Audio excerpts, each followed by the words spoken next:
हाय नमस्कार, मी नेहाज महाराष्ट्र व्लॉग्समध्ये तुमच्या सर्वांचं खूप मनापासून स्वागत करते। तर आजचा व्हिडिओ मी यासाठी करत आहे की आज मी आलं का लक्षात तुम्हाला काही या सगळ्या वस्तू बघून लक्षात आलं नसेल आलं तर सांगते साबुदाणा वडा करणार आहोत आपण आज। तर आषाढी एकादशी आहे उद्या, तर उद्याच्या निमित्ताने हा साबुदाण्याचा वडा तुम्ही सुद्धा नक्की घरी ट्राय करून बघा। आणि त्याच निमित्त विचार केला आपण हा व्हिडिओ पण बनवूयात एक छोटासा, तर त्यानिमित्तच मी हा व्हिडिओ तुमच्याबरोबर आज शेअर करणार आहे। तर तुम्ही सुद्धा हा व्हिडिओ शेवटपर्यंत न चुकता बघा वड्याचा, आणि तुम्ही मला सांगा की तुम्हाला कसा वाटला हा साबुदाण्याचा वडा। आणि अजून एक मला सांगावंसं वाटतंय की आता लाडूच्या ऑर्डर्स पण माझ्या सुरुवात झालेली आहे। पावसाळ्यात सुरू झालेला आहे, तर लाडूच्या पण सुरू झालेल्या आहेत ऑर्डर्स। त्याशिवाय माझ्या तुम्हाला तर माहीतच आहे माझ्या फूड ऑर्डर्स असतात। आणि जर तुम्ही नवीन असाल आणि नव्याने माझे व्हिडिओ बघत असाल तर तुमच्यासाठी मी सांगते की मी घरातून फूड ऑर्डर्स घेते की ज्याच्यामध्ये मी सर्व प्रकारचे लाडू बनवते, पोळी भाजीची ऑर्डर घेते, पुरणपोळ्यांची ऑर्डर घेते, मोदकाची ऑर्डर घेते, स्वयंपाकाची ऑर्डर घेते, सगळ्या प्रकारच्या व्हेज ऑर्डर्स मी घरातून घेते। तर मी राहायला पुण्यात कोथरूडला आहे। तुम्हालासुद्धा जर अशा काही ऑर्डर्स माझ्याकडे द्यायच्या असतील तर मी कॅप्शनमध्ये माझा नंबर मेन्शन करते, त्यावर तुम्ही मला संपर्क साधू शकता ऑर्डरसाठी।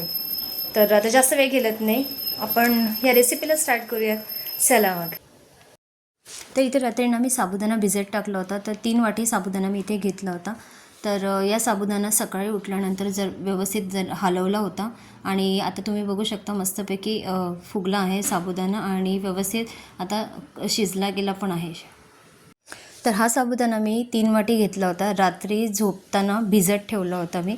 आणि जेवढा साबुदाणा धुतल्यानंतर थोडंसं किंचित वरती मी पाणी ठेवलं होतं, आणि सकाळी उठल्यानंतर व्यवस्थितपणे साबुदाण्याने सगळं पाणी शोषून घेतलं होतं, आणि सगळं व्यवस्थितरित्या हलवल्यानंतर असा व्यवस्थितपणे दाणा तुटला जातो, तर म्हणजे साबुदाणा चांगला भिजला गेला आहे। तर आता आपण बटाटे 6-7 उकडून घेतले होते, स्मॅश केले आहेत मी, हातानेच स्मॅश केले आहेत साल काढून। मिरचीची पेस्ट मिक्सरला फिरवलेली आहे। तर तिथे शेंगदाण्याचा कूट मी केला आहे, तर इथे मी अर्धवट शेंगदाणे घेतलेले आहेत, म्हणजे थोडेसे ओबडधोबड मिक्सरला फिरवले आहेत। थोडेसे अख्खे शेंगदाणे मला आवडतात साबुदाण्याच्या वड्यामध्ये स्पेशली।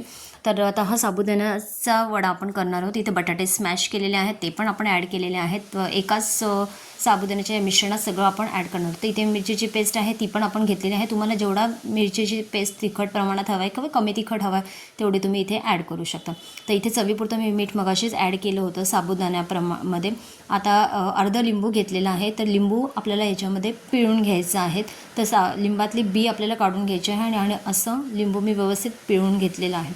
तर आता इथे आपण राजगिराचं पीठ घेतलेलं आहे, हे मी तर तुम्ही कुठल्याही कंपनीचं पीठ इथे वापरू शकता। तर मी 1 वाटीभर पीठ इथे घेतलेलं आहे, आणि त्यानंतर सगळं मिश्रण एकजीव करून असे व्यवस्थितपणे मीडियम साईजचे गोळे केलेले आहेत। तर तेल चांगलं तापायला ठेवलं होतं मी एक 5 मिनिटापूर्वीच, तेल चांगलं कडकडीत तापलेलं आहे। त्यानंतर आता असे हे आपण जे वडे केलेले आहेत ते तेलामध्ये सोडायचे, आणि स्टार्टिंगला लगेच आपल्याला ह्याला चमच्याने उलथायचं नाही आहे, एक 4 ते 5 मिनटं आपल्याला तसंच ठेवायचं आहे।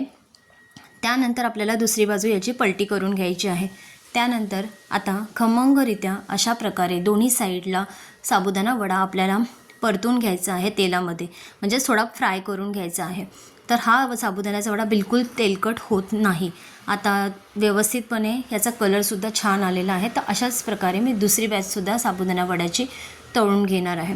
तर अशा प्रकारे आजची ही माझी साबुदाणा वड्याची रेसिपी तुमच्याबरोबर मी शेअर केली आहे। तर हा आजचा व्हिडिओ तुम्हाला कसा वाटला मला नक्की कमेंट करून सांगा, आणि व्हिडिओ आवडला असेल तर एक लाईक करा। आणि हां, जर तुम्ही साबुदाण्याच्या वड्यामध्ये कधी राजगिराचं पीठ टाकलं नसेल तर नक्की हे राजगिराचं पीठ असं ॲड करून बघा, खूप छान लागतं। तर इथे सोबतीला मी थोडंसं दही आणि काकडी चे चिप्स काढून घेतले होते, आणि थोडंसं राजगिरा लाडू जो आपला रेडीमेड मिळतो तो घेतला होता। तुम्ही इथे राजगिरा लाडूच्या ऐवजी तुम्ही काहीही घेऊ शकता उपवासाचा पदार्थ। तर अशा प्रकारे ही माझ्या आषाढी एकादशी निमित्त डिश तयार झालेली आहे। व्हिडिओ आवडल्यास लाईक करा।